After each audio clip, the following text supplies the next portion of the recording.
Welcome to another edition of the Manual. He is the Professor Alton Woods. I'm Chip Rice, and man, did you see? I didn't see it yet. But you I will. I see on the calendar. It is once again time for the greatest homecoming on earth. We would be remiss if we did not talk about North Carolina Agricultural and Technical State University's homecoming. That's They right. call it GHO. GHO. That messed me up when I first moved here. I just saw the acronym and I said, who's G and why is she O? But I got it soon after. Yeah, and so I got some church friends, and they be like, "What does that mean?" It'll mess you up now if you don't know. GHOE, greatest homecoming on earth. Oh, the donuts gonna be out there this year? Yes, sir. All right. Orange, man, you're gonna get everything. It's gonna be blue and gold everywhere. In the city of Greensboro, North Carolina, and so we're excited because that's gonna happen. A lot of people gonna come from a lot of places. Everywhere. And A&T's homecoming is just unique in so many aspects of how it goes. No shade to anybody else's homecoming most of the time. Right. We do throw a little some shade. Some shade is worth it. Yeah, absolutely. Yeah, but A&T has an amazing homecoming. So we got a lot of friends and family that are coming to town. People we haven't seen in a long time. We'll be hanging out and doing a whole lot of stuff. So maybe we ought to see how to conduct ourselves. Maybe so. You know, there's one thing, and I've said, I publicly say it, so I'm going to say it again. I agree A&T's homecoming is the greatest homecoming on earth. I just need to say that out loud. Now, if you've never been to Greensboro for an A&T homecoming, no matter what school you've been to, it doesn't matter. You just got to come and check That's right. it out. And you have to dedicate the week. Yes, the whole week. Starting today. There are people that are going to be calling out of work all week long. Friday of this week, all productivity in Greensboro comes to a stop. Down, yeah, unless you are a surgeon. And they'll probably try to schedule. And they try to schedule the surgeries in the following week. But there is one thing that I think A&T could do that would make it even better than it's been before. Okay. Hire prime time as the coach. Oh. Could you imagine what this homecoming would be like if Deion Sanders was the head coach of North Carolina A&T? BANANAS. I couldn't imagine. I just couldn't imagine. I couldn't imagine. The shenanigans that would take place yes, here indeed. with Prime. And the guest list. Oh, my goodness. Ooh. We already draw people from all kind of places. That's right. Oh, my goodness. So we're going to have a ball here in Greensboro, but we're going to have a good time here on the Manual. That's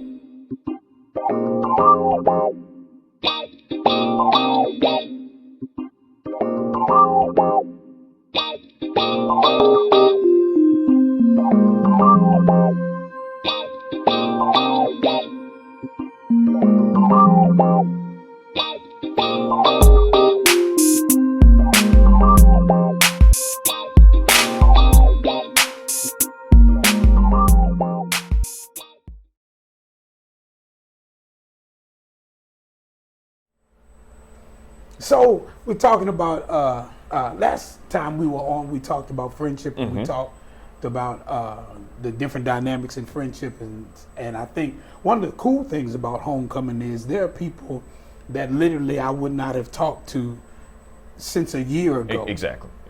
You know, that I still consider friends, right. you know, just people that you don't talk to all the time. I think one of the things that we have to take into consideration is that a friendship is not always based on how many times we communicate. Correct. And talking to people, and so there are going to be people coming from all over, and we'll see and you hug and you have a whole bunch of fun. But people that you would actually consider friends, but it brings you to levels of friendship. Levels of friendship. There you go. You know, and the level does not mean greater than. No. Level just implies that this is who you are in my life. That's right. So because Scripture says that a friend loves at all times. So that's key right there. What does that really mean? That kind of means that based on what level of friendship is how I love you. That's right. How I show love towards you, because it's just all friendships are different. Yes.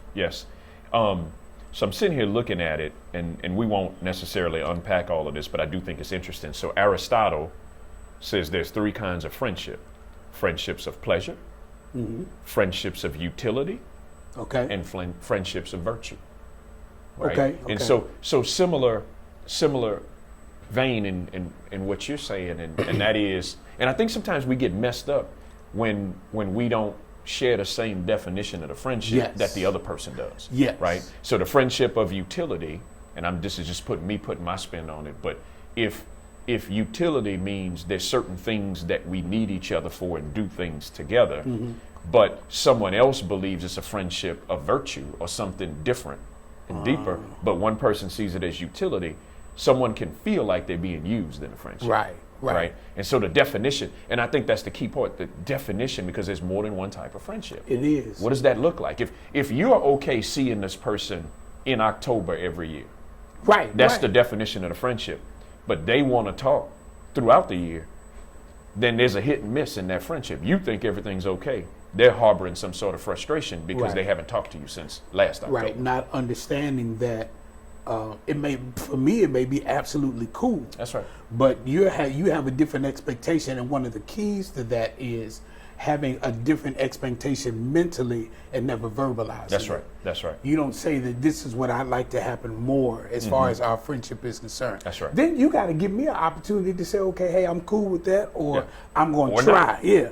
Or not. Yeah, or not. It may be a situation where it doesn't even fit who we are. It's interesting because I don't know that we always respect, understand, appreciate, that's the word I want. Okay. Appreciate the different seasons of people's lives. There are certain people that you are friends with and have been friends with, but the moment you got married, the friendship had to redefine. Doesn't mean that you don't care about them the same way. It just means there's certain things that were present in that friendship that maybe cannot be present now that you have someone else you need to consider. Right. Because this is going to take a lot of my time and attention in order for it to be successful.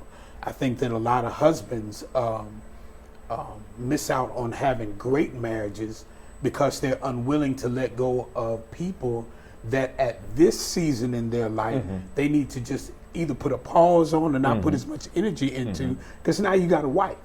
You have a wife that you have to tend to spiritually, phically, emotionally, and you're taking that energy and putting it in something else, and you miss having a great marriage. I tell my wife all the time, I said, now, I must have peace in my house. I must have peace. I've got to come home to a place of peace. But I understand my responsibility to that is attending to whatever her needs are. Correct. Because if she's at peace, I got a better shot of being at peace myself. Absolutely. But that means that I may have to change some of the interactions that I have with people that I consider friends. Absolutely. One of the things we were talking about to kind of keep transitioning, when we last came on the air with our podcast, is maintaining friendships, and now I'm talking about church, maintaining friendships when someone leaves a ministry. Right? That's a really interesting dynamic to me.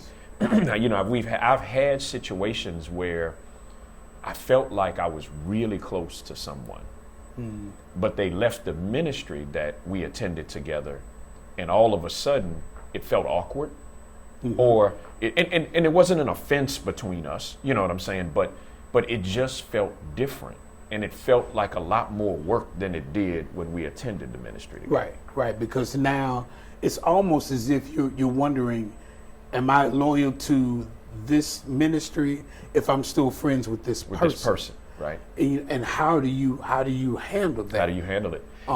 And the other piece is, whether it's homecoming in your example, which is once a year, or ministry, which might be once or twice a week, when there's a natural recurrence of us being together, and neither one of us have to work to create it, right? So if we go to church together, we're going to see each other every Sunday.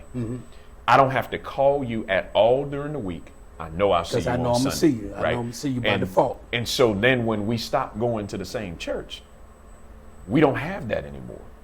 And I had this moment where I really had to think, So what type of friendship was this? Or is this, right? Is it one that was built on our personal connection, or is it one that was built on our shared experience? And when the shared experience goes away, now we have to figure out, do we really want to keep this? And if so, how do we now build it? Because the attraction point is different. Okay, so, but is it okay under those circumstances that you say, okay, we just have to remodel what we are?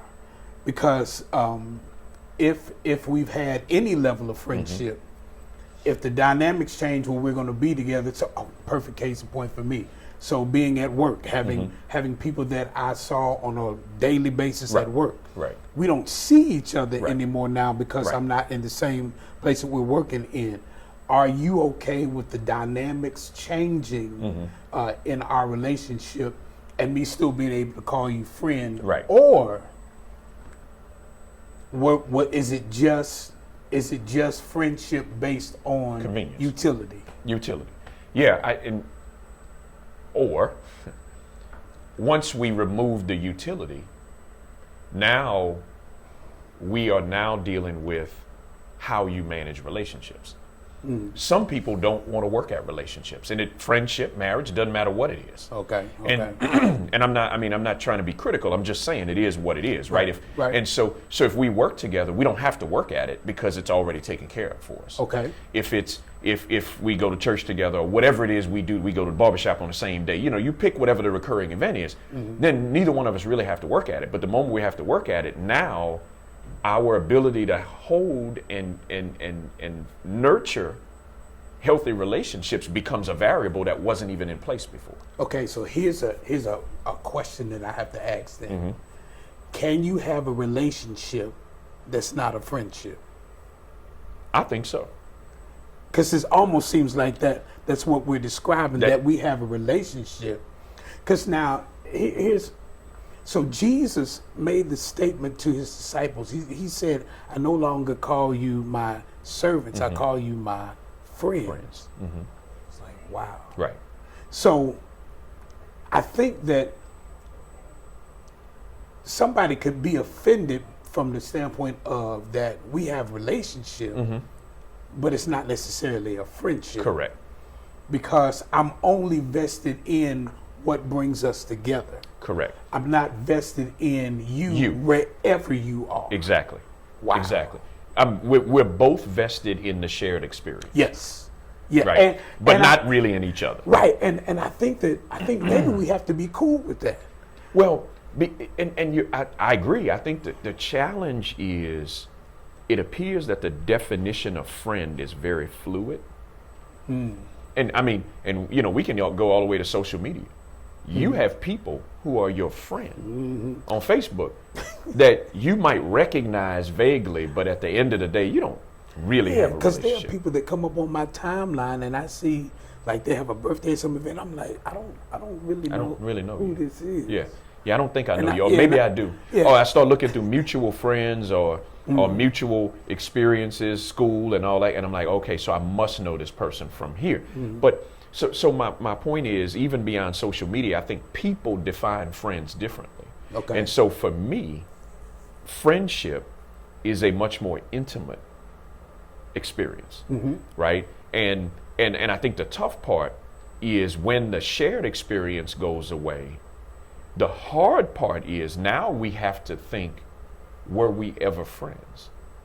Or were we good company for each other in a shared experience, or acquaintances in the shared experience, depending on how you define friends? So what I'd have to say is I would have to then temper my emotions as it is connected to that, and not be upset with somebody that we don't have the same level of intimacy. Correct. Because it was really based on whatever that interaction is. Correct.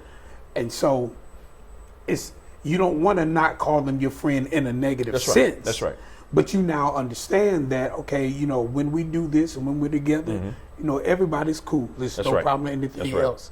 But the friendship has to take it to a deeper a deeper commitment That's right. as That's far right. as people That's are right. concerned That's when right. you say friends. That's right. You And, know, and I if think, that's, oh, I'm sorry, go ahead. No, I was just saying, I think that I'm rebuking myself now because, you know, Ethan would always come home and say, my friend in school. I was like, Ethan, they're not really your friends because, you know, you just go to school. Right, you know? right. You know, and I think that what I've done is I put too much pressure on other people to be a friend to me where we just have a shared experience. Absolutely, absolutely.